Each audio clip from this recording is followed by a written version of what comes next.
Okay, you're obviously here for a reason. You want to become your own coach. You want to learn how to train yourself with a purpose, or maybe you don't even know that that's a possibility, that you could actually get away from random and sporadic training and get yourself into flow state. But I'm actually here to show you exactly what we do here at the Flowshala Virtual Studio so that you can become your own coach.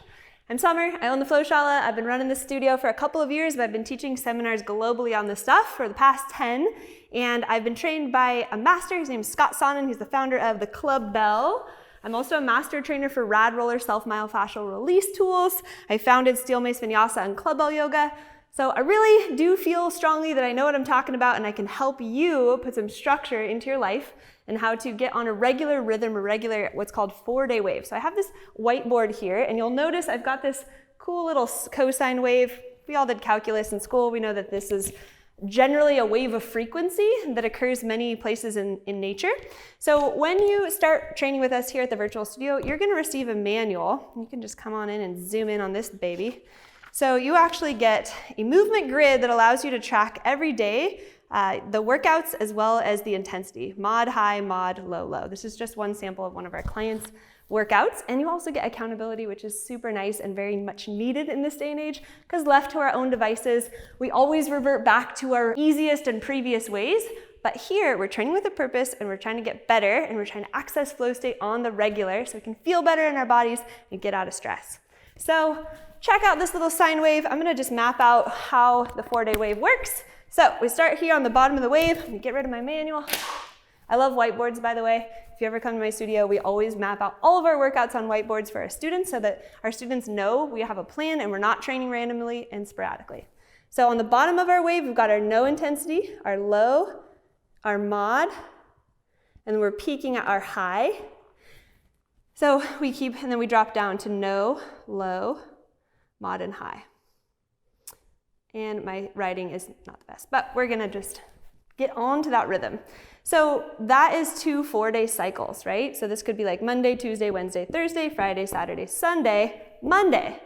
But there's 7 days in a week, so how the heck do we adapt a 4-day wave to the week? Well, let me tell you, you don't have to have a perfect wave. As long as you have some semblance of that flow in your workouts, you're gonna be just fine. So I've got some examples here. I've got our Monday through Sunday. Sunday should be the day that you map your workouts. So put them in Mind Body, go and pre-register for them online. And I recommend reverse engineering your recovery days by selecting your mod and highs first and then inserting recovery around them. So let's say I look at my schedule, I'm like, man, I'm working a 10-hour day on Monday. Probably not the best day to do a high day, but I've got an 8-hour day or I've got a 6-hour day on Tuesday. Cool, that looks like a day I'm gonna be able to do my mod workout. So let's say that looks like a good day. Okay, I'm gonna do my mod, and then I'm gonna do my high after that. Now what is mod and what is high? So moderate intensity means that I'm training between 70 and 80% of my heart rate max. What is my heart rate max? You get education and orientation at your 6 Weeks to Flow challenge or your virtual challenge membership orientation. Go to flowshala.com, trust us, give us a month, we'll change your life. So 220 minus your age is one way that you could estimate your heart rate max. So I'll just say 220 minus my age. I'm 34. I don't know how old you are, but you can do your own math. So you're estimating 70 to 80% of your heart rate max. We actually track our heart rate after every single workout, and we put it in that manual on the far right column so that we can see how our heart rate changes as we train. Because gathering objective data makes your workouts more meaningful for you, and it makes you progress and want to progress in your training. So it really helps you with intrinsic motivation. High intensity is 80 to 85. At no point should we be exceeding 85% of heart rate, because when we've exceeded 85% of our heart rate, we're going into loss of motor control, sometimes even incontinence, loss of urine control. That's no good. I don't know if you've ever heard of there's a CrossFit saying that goes something like Pukey the Clown, like puking is cool and peeing your pants is cool in your workouts.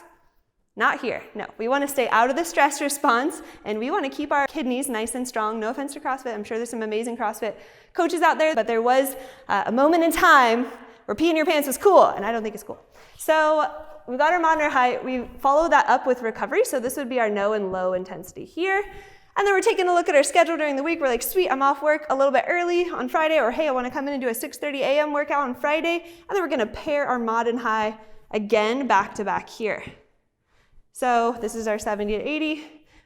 What comes on Sunday? Probably a recovery day, right? A low intensity. And our low intensity days generally are RAD Roller or yoga-based movement or mobility. If you don't want to come to a class, you can just do the Into Flow series, which you get as a free course on the 6 Weeks to Flow online course. So this is a generally fit person or somebody that wants to really ramp up their fitness. Everyone always asks me, is it okay if I come to your classes? They seem like they might be really hard. Are they accessible for me? Absolutely. All of the classes are designed to build on some complexity so that you're starting with the simple and you're moving to the complex. So let's just back this up. So we got our general fitness person, and this would be a no and low intensity day here. This would be like joint mobility, core fundamentals. You can check one of my previous YouTube videos for core fundamentals, a little workout there. You can also practice FlowFit or modified or slow fit on your no and low intensity days. So let's say I'm an older individual, I'm very sedentary, I'm very deconditioned, and I haven't really moved my body in a long time. I probably wouldn't put them right away into HIIT classes. Instead, I would regress this. So I'm gonna demo what that would look like. So it's not just doing nothing or doing walking. Yes, walking is great, but you're not really training sophistication or joint mobility in your full range of motion. So much more beneficial to spend 10 to 12 minutes doing joint mobility and then go on a walk versus just doing the walk alone. So for those individuals, I'm just gonna draw a line here. No, low. No intensity is our into flow and core. I've got a couple into flow core videos, like I said, on the YouTubes, and you also get access to them when you join the virtual studio. Low intensity would be our into flow, intuitive flow, and our 3 sun salutation A and B. Say 3 sun salutation A and B. Or we can come into the studio, the virtual studio, and do a class like mindful mechanics. You can check the class schedule online. So we've got mindful mechanics, qigong, foundations, anything that's labeled low intensity. Those classes are not HIIT classes. They are classes that are geared towards allowing you to go slow and observe the different compensation patterns in your body and to really truly activate your core with intention and spinal integrity. So we've got our no, we've got our low intensity class. We might do a second low intensity class, doing those back to back and maybe ramping it up a little bit, so it'd be more like a low mod. And then we could build up to Thursday being a mod. And then we would cycle back down, no, low, and low mod. And you could also be successful with just having 3 workouts a week.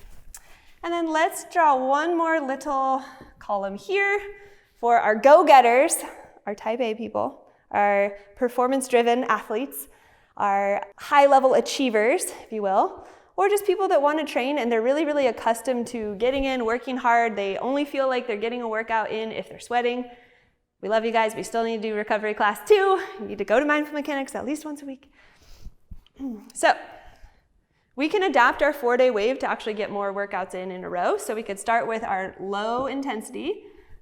Start with a recovery day so that you're building and priming your nervous system to go harder the next day. Mod. Wednesday would be mod. Thursday would be high. And then we cycle back down, no, low combined, mod, and high. So in this 7-day cycle, this person's getting a clump of 3 followed by a recovery day and a clump of 2 followed by a recovery day. So hopefully this answers some questions about your 4-day wave. I know you're still going to have millions of questions, and that is why at the virtual studio you have a team of 12 coaches that are here to help support you and answer questions before and after class. You're also given an accountability coach that you check in with halfway through the month so that they can check your manuals, check your workouts, and help give you feedback if you have any questions about your wave. The wave doesn't have to be perfect. The main thing is that you're moving from the low to mod or low mod and then peaking at high and then cycling back down either in clumps of 1, 2, or 3 depending on your level and your skill set and your current strength. All right, I hope this answers any questions you might have about the 4-day wave. Just try it out and see and track. And the most important thing about staying consistent on the 4-day wave is that you are accountable to yourself through tracking. And secondly, if you have the ability to join the studio and get a coach, that you're checking in with your accountability coach regularly so that you can see your progress. Namaste.